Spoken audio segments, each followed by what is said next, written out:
خد تعالى صديقي البائس، تعالى سيبك من القعده اللي انت قاعدها دي وتعالى معانا.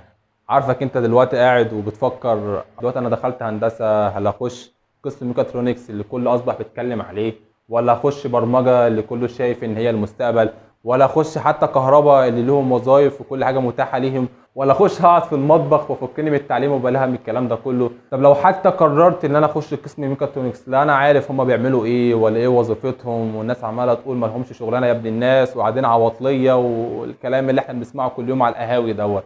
خليني يا صديقي اخدك مع بعض في رحله بسيطه اعرفك فيها يعني ايه القسم، وتسيبك من المطبخ اللي انت قاعد فيه دوت وجهز كوبايه الشاي ويلا خلينا نبدا الحلقه.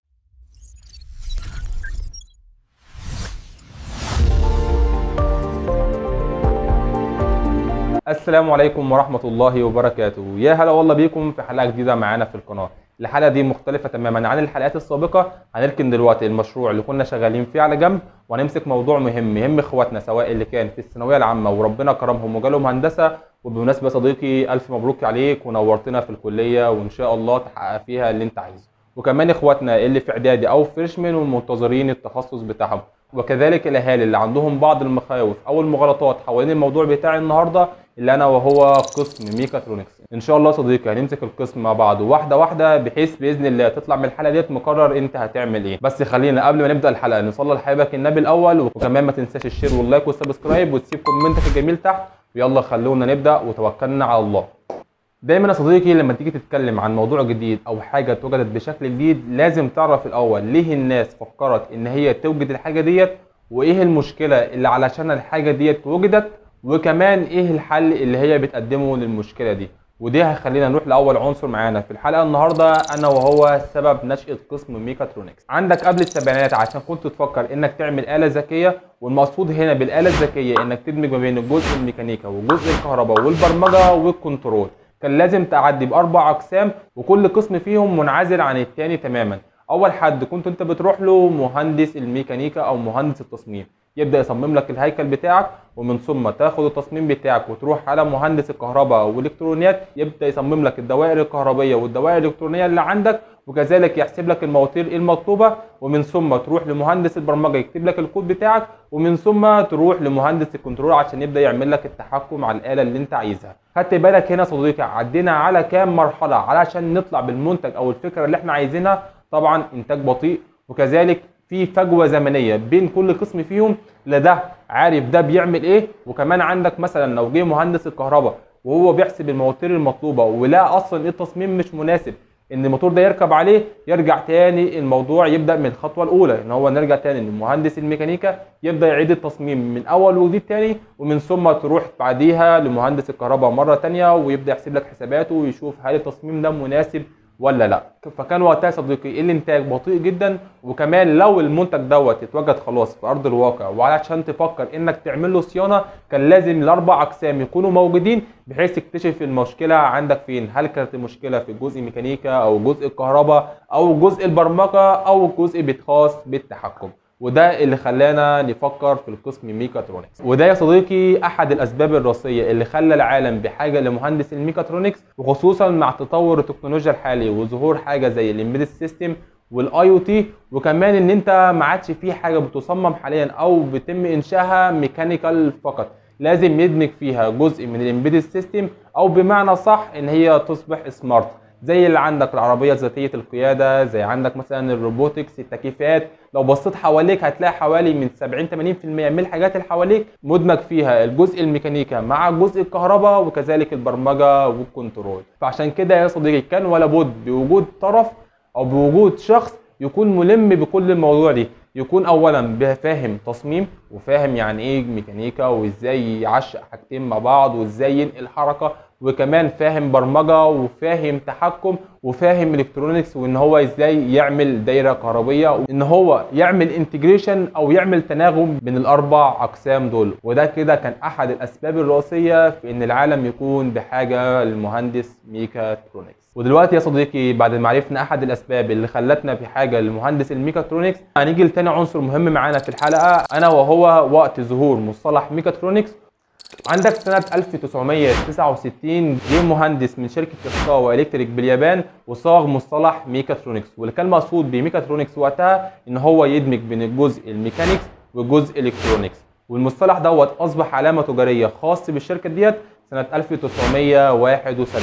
واصبح في الثمانينات المصطلح دوت بيستخدم بشكل عام خارج اليابان تزامنا مع انتشار الالكترونيات الدقيقه والمايكرو كنترولر. واصبح في التسعينات قسم ميكاترونكس مستقل في ذاته في امريكا وفي اسيا. فاظن دلوقتي انت عرفت صديقي اجابه سؤال هل قسم ميكاترونكس ليه شغل بره البلد ولا لا. ونيجي بقى يا صديقي لثالث عنصر معانا مهم في حلقه النهارده، نفهم يعني ايه ميكاترونكس. واظن اصلا ان انت فهمت يعني ايه مصطلح ميكاترونكس من خلال الحدوته اللي احنا حكيناها مع بعض في اول الحلقه. لو جيت كده خدت بعضك وفتحت اي متصفح عندك وكتبت قسم ميكاترونكس هتلاقي اول حاجه ظهرت لك اللي هي الشجره اللي هتظهر لك دي.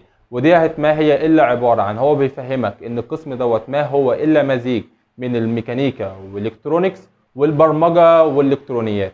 هنمسك مع بعض يا صديقي كل فرع فيهم على حده وهنفهم الفرع دوت عباره عن ايه وبتدرس فيه ايه، وكمان مفروض تطلع فاهم منه ايه. بس خلينا قبل ما نبدا الشرح بالتفصيل خلينا اقول لك على حاجه مهمه لازم تحطها في الاعتبار قبل ما نبدا الموضوع بتاعنا، انا وهي ان القسم بتاعك دوت ما هو الا عباره عن 70% ميكانيكا و30% كهرباء. يعني شئت ام ابيت انت اصلا اساسك ميكانيكا، وبتضيف على جزء الميكانيكا بتاعك دوت اللي هو ال 30% بتوع الكهرباء. خلينا كده صديقي نمسك اول فرع معانا انا وهو الجزء الميكانيكي. خلينا كده متفقين ان انت كمهندس ميكاترونكس لازم تعرف اساسيات التصميم الميكانيكي وحركه الاجسام وكذلك كمان نقل الحركه. عندك مثلا صديقي في موتور موجود وعندك فيه خط سير وعايز تنقل الحركه بين الموتور دوت وخط السير، هل هتيجي وقتها مثلا تستخدم جيرز، هتستخدم بار سكرو، هتستخدم راكم بنيون، هتستخدم بيلت؟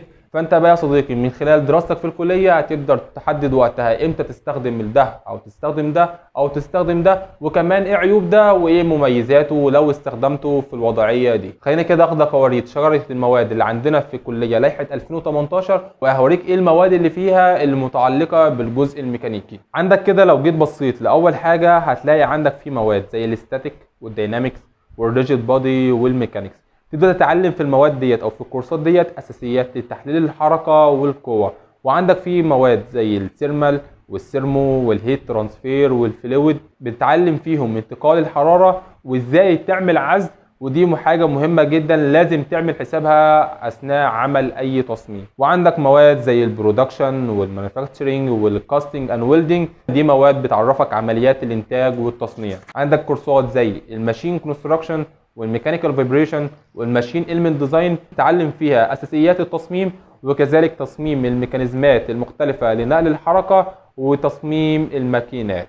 عندك مواد زي الميتالورجي والاستراكشر تدرس فيها خواص المواد وكمان كيفيه فحصها. ودلوقتي صديقي انا يعتبر ذكرت لك بعض المواد اللي عندنا في الكليه ولها علاقه بالجزء الميكانيكا عشان تبقى انت عارف قبل ما تخش هتدرس ايه وايه المواد المختلفه اللي انت هتدرسها. وبكده بعد ما خلصنا المواد ديت اظن ان انت دلوقتي عرفت ايه فايده الفرع دوت، وده بيخليك بكل بساطه عندك المقدره انك تبني الهيكل او الجزء الميكانيكي. فاكر انت اول مرحله ذكرناها لما قلت لك ان انت قبل السبعينات عشان تعمل آلة ذكيه لازم اول حاجه تروح لمهندس الميكانيكا عشان يبدا يصمم لك الهيكل بتاعك؟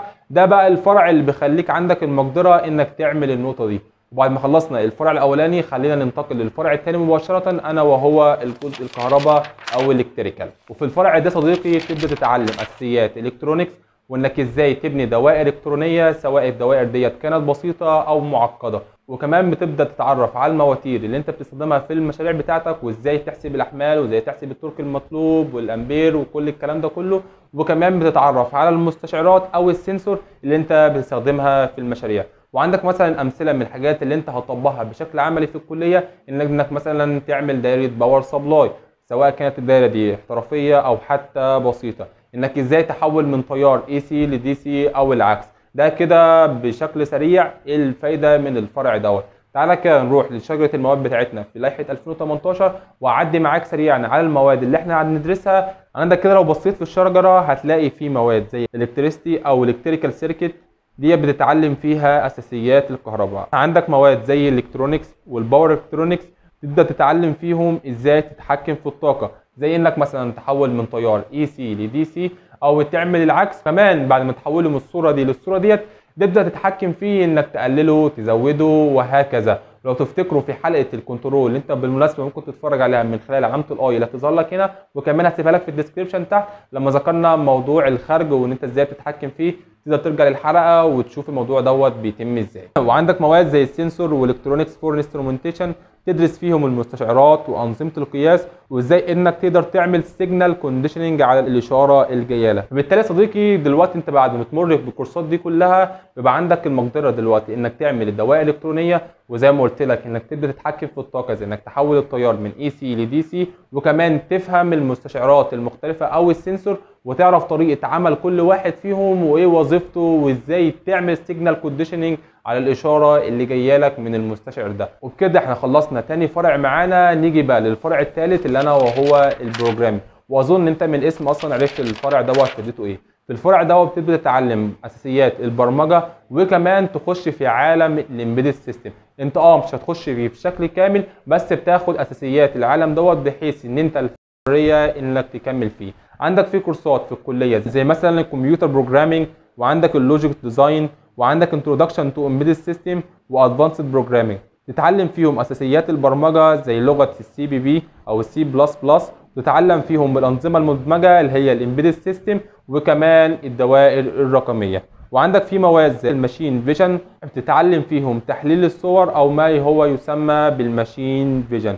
وبكده انت بالجزء دوت اصبح عندك المقدره تكتب كود وكمان تبني دائره رقميه. وبكده يا صديقي احنا خلصنا اول 3 عناصر معانا. نيجي للعنصر الرابع معانا انا وهو الكنترول او التحكم. وزي ما قلت لك انا شرح لك اصلا حلقه قبل كده عن الكنترول، تقدر تتفرج عليها وتبدا تفهم العنصر دوت بجزء من التفصيل واحنا بنعمل فيه اصلا. الكنترول هنا ممكن تطبقه سواء انك كنت هتستخدمه كجزء كهربي او جزء ميكانيكي. وعندك في مواد في الكليه زي مواد الاوتوماتيك كنترول والهيدروليك النيوماتيك كنترول، وعندك اندستريال اوتوميشن تتعلم فيهم التحكم في الميكانيات سواء كان عن طريق الاسطوانات الهيدروليكيه او حتى الكترونيات. وبكده يا صديقي احنا خلصنا مع بعض الاربع عناصر، واظن بعد مرورك بالمواد دي كلها ان انت حاليا اصبحت تنين مجنح، اصبحت عارف حاجه من كل حاجه. وانت شطارتك بقى ازاي تدمج بين الحاجات ديت، او حتى انك تمسك فيهم حاجه بشكل فردي وتنميها مستقبلا وتستقل بيها هي بس. وبكده يا صديقي احنا فهمنا مع بعض يعني ايه ميكاترونكس كشكل اكاديمي، وفهمنا الكورسات اللي انت هتدرسها، وانك خلاص اصبحت تنين مجنح كجزء اكاديمي. طب دلوقتي بقى نيجي لرابع عنصر معانا، واظن اللي هو العنصر المهم، ايه هي وظيفتك كمهندس ميكاترونكس لما تنزل تشتغل باذن الله، او ممكن نصيغ المصطلح بشكل ادق، ايه هي الوظيفه الاساسيه او اللي اصلا القسم اتعمل علشانها. هديك كده مثال بسيط بحيث انك تفهم الوظيفه بتاعتك باذن الله. لو جينا كده صديقي وصاحب مصنع قرر ان هو يعمل خط فرز وتعبئه الشيبسي، هل بقى مثلا هنا هيجي يروح رايح جايب مهندس الميكانيكا مهندس الكهرباء والبرمجه والتحكم ويبدا يعرض عليهم الفكره ويبداوا يشتغلوا في الموضوع؟ طبعا لا، لان هو كده ما استفادش حاجه وما غيرناش حاجه وما خدش ميزه اللي هي التناغم والتكامل بين الاربع فروع. فبالتالي اول حاجه المفروض بيتم عملها ان هو بياخد الفكره بتاعته ويطلع على مهندس الميكاترونكس ويبدا يحكي له هو عايز يعمل ايه، ويبدا المهندس الميكاترونكس وقتها يبدا يعمل التصميم الميكانيكي ويبدا يعمل الجزء الخاص بالكهرباء والدوائر الالكترونيه والتوصيلات، ويبدا يكتب كود البرمجه بشكل مبدئي، وكمان يعمل التحكم ويعمل انتجريشن او تكامل بين الاربع فروع دول، ويتاكد ان هم شغالين مع بعض بسلاسه وان مفيش حاجه فيهم بتاثر على الثانيه بشكل سلبي. دي هنا كده مهمه الميكاترونكس. طب هل هنا معنى كده ان هو خلاص بعد ما عمل المنتج دوت خلاص يا صاحب المصنع يبدا ينفذه وينزل لارض الواقع؟ بصراحه مش دايما، لان لو المشروع بسيط يقدر المهندس الميكاترونكس لوحده ويخلصه وبالفعل يتم انتاج المشروع دوت، زي مثلا مشروع الروبوتكس اللي احنا كنا شغالين عليه. طب لو المشروع مثلا كبير وانت شغال في شركه محترمه، لازم يبقى في عندك المهندسين للاربع تخصصات موجودين. بعد المهندس ما بيبدا يعمل الانتجريشن او التناغم بين الاربع فروع دون، يبدا يدي كل فرع فيهم للمهندس بتاعه بحيث ان هو بيعمله على اكمل وجه، ويتاكد ان دوت الكيس اللي هو هياخد منها اعلى كفاءه. زي مثلا كود البرمجه انا بعمله مثلا والريسبونس بتاعه عشان يعمل حاجه بياخد حوالي 5 ثواني، لو اديته بقى للمهندس البرمجه المتخصص هيبدا يخليني الكود ده بدل ما هو مثلا الريسبونس بتاعه كان حوالي 5 ثواني يخليه مثلا ثانيتين. ودي هنا كده التناغم اللي بيحصل. وانا بكده ضمنت ان هو ما عادش فيه اخطاء ان شاء الله بين الاربع فروع، وان خلاص اصبح في تناغم ما بينهم وما عادوش منعزلين بشكل تام. ده هنا كده يا صديقي دي المهمه الاساسيه اللي علشانها يتوجد مهندس الميكاترونكس. طيب يا صديقي دلوقتي خلينا نبص على الواقع ان احنا حاليا في مصر وما عندكش شغل بالوظيفه اللي احنا اتكلمنا عليها او اللي احنا ضربناها في المثال ده. هل معنى كده ان انا خلاص هقعد في البيت وماليش اي لازمه؟ طبعا لا يا صديقي. هنعد مع بعض دلوقتي الوظائف، والوظائف دي بناء على اللي انت درسته قبل كده. ولو خدت بالك ان انا قلت لك ان انت مريت على 4 فروع، وممكن مستقبلا تمسك فرع فيهم لوحده وتنميه بشكل فردي وتصبح كمان افضل من المتخصص في الفرع دوت وتنافسه في الشغل بتاعه في الشركات. فعشان كده يا صديقي هعدي معاك على كل الوظائف اللي انت ممكن تعملها سريعا مع بعض. عندك هنا يا صديقي اول وظيفه معانا الروبوتكس انجينيرنج. في الوظيفه دي بتبدا تصمم روبوتات صناعيه او حتى خدميه، كمان بتشتغل على تطوير الروبوتات. عندك تاني وظيفه الاندستريال اوتوميشن انجينيرنج، تبدا تصمم فيها انظمه البي ال سي والسكادا للمصانع، وكمان بتعمل اتمته للخطوط الانتاج بالكامل دون تدخل العنصر البشري. عندك هنا ثالث وظيفه معانا الامبيدد سيستم انجينيرنج، بتبدا تشتغل على الانظمه المدمجه وكمان برمجه المايكرو كنترول المختلفه زي الاس تي ام 32 والاي اس بي 32. عندك في رابع وظيفه معانا الاوتوموتيف انجينيرنج، بتبدا تعمل في الوظيفه ديت على تطوير الانظمه الذكيه في السياره، زي عندك مثلا فرامل الاي بي اس، عندك مثلا السيلف درايفنج، او حتى التحكم في السياره، ودي هنا بتبقى مهمتك. عندك خامس وظيفه معانا الاي اي اند روبوتك انتجريشن، تبدا هنا توظف الذكاء الاصطناعي في تطوير الروبوتات وكمان في الاتمته. عندك سادس وظيفه معانا مهندس التحكم او الكنترول انجينيرنج، وده بيبدا يشتغل على التحكم بتاع الايروسبيس او حتى الدرون. وعندك في سابع وظيفه معانا الاي او تي انجينيرنج زي السمارت هوم مثلا، وكمان ممكن تشتغل في المجال الطبي. دول كده صديقي بعض من الوظائف اللي انت ممكن تشتغلهم باذن الله في المستقبل لو ما اشتغلتش شغلك الاساسي. وزي ما قلت لك ان انت عندك المقدره تشتغل الكلام دوت، لان انت اصبح عندك البيزكس او الاساسيات لكل العلوم ديت، وبتبدا انت تنميها مع الوقت. وكده انا فهمتك يعني ايه ميكاترونكس، سواء كان كشكل اكاديمي والمواد اللي بتدرسها، وكمان شكل عملي وان انت وظيفتك الاساسيه بتبقى بره ايه، وكمان لو ما اشتغلتش في وظيفتك الاساسيه وعندك ايه الوظائف اللي هي متاحه ليك انك تشتغلها بما انك اصبح عندك خلفيه عنها وكمان خدت البيزكس ليها. دلوقتي نيجي بقى للعنصر السادس معانا انا وهو مميزات وعيوب القسم. سبحان الله يا صديقي مفيش حاجه موجوده في الكون ديت الا اذا كان ليها مميزات وعيوب في نفس الوقت. مفيش حاجه كامله متكامله، سبحان الله الكمال دوت جعل لله لوحده. فبالتالي هنمسك مع بعض اول حاجه المميزات، والمميزات ديت من وجهة نظري انا ممكن انت تتفق معايا فيها او ممكن لا، وممكن هي اصلا تبقى عيوب بالنسبه لك زي ما هي مميزات بالنسبه لي. اول ميزه معايا انا وهي ان التخصص دوت متكامل وبيبدا يديك حاجه عن كل حاجه. تاني ميزه معانا المرونه في سوق العمل، زي ما قلت لك ان انت ممكن تشتغل شغلانتك الاساسيه زي ميكاترونكس واللي انا وضحتها لك، وكمان وضحت لك الوظائف اللي انت بتشتغلها وبالفعل الناس بتطلع تشتغلها. يعني دي مش حاجه مجرد ان انا بقول لك عليها، لا ده هي بالفعل الناس بتطلع تشتغل في الاقسام اللي انا قلت لك عليها زي الاوتوميشن والبي ال سي والسكادا وكل الكلام دوت. ثالث ميزه معايا وبالنسبه لي اللي انا شايفها اهم ميزه ان فرص القسم دوت بره مصر كتيره جدا، وزي ما قلت لك ان اصلا منشأ قسم ميكاترونكس دوت كان بره مصر وهو جالك هنا بعديها.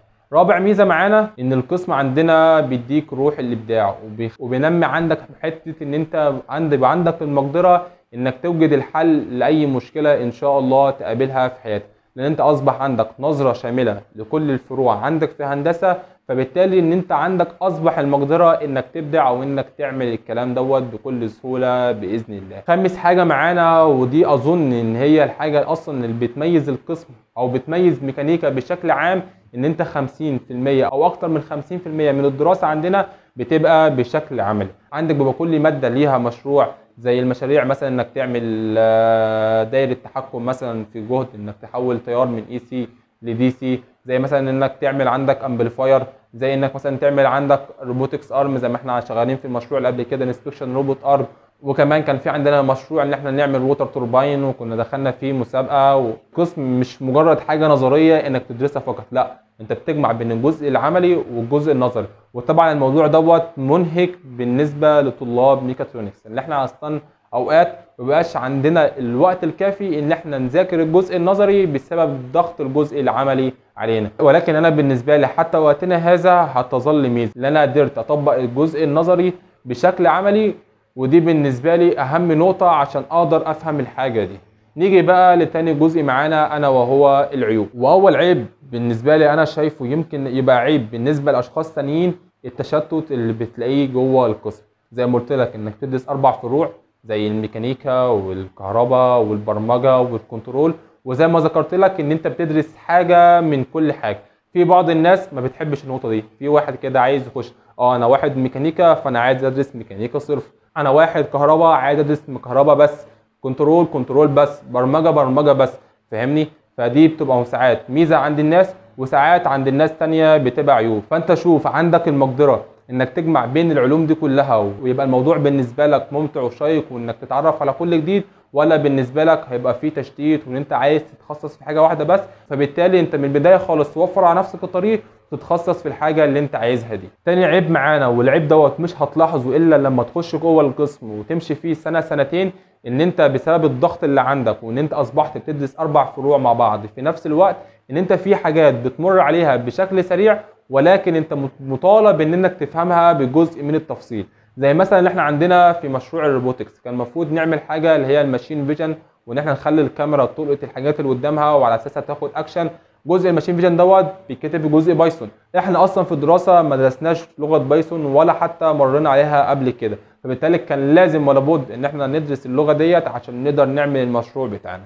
ده مثلا مثال بسيط، وهتلاقي عندك حاجات زي كده كتير. عندك بقى الماتلاب مثلا، السوليد وورك والتصميم والكلام ده كله، هتلاقي الحاجات دي بتعدي عليها بشكل سريع، ولكن انت لازم ولا بد تتعمق في الموضوع دي عشان اصلا دي هتبقى اساسك فيما بعد، سواء ان انت هتعمل مشروع فيما بعد او حتى شغلك بره. ثالث عيب معانا ان انت السوق المحلي عندك في مصر هنا محدود بالنسبه للتخصص الاساسي بتاعك، وان معظم الشركات مازال ما عندهاش الوعي الكامل بالنسبه لقسم ميكاترونكس. وده اللي خلاني زي ما قلت لك ان انت كميكاترونكس بتشتغل في حاجات تانية زي ما قلنا ذكرنا الاوتوميشن، وانك تشتغل في المجال الطبي او حتى انك تشتغل في محطات الكهرباء او زي ما ذكرنا الوظائف سابقا. رابع عيب معانا وانا بصراحه مش شايفه عيب لان اصلا انت المفروض ما تعملش كده، بس خلينا نذكره علشان يبقى كل حاجه معروفه.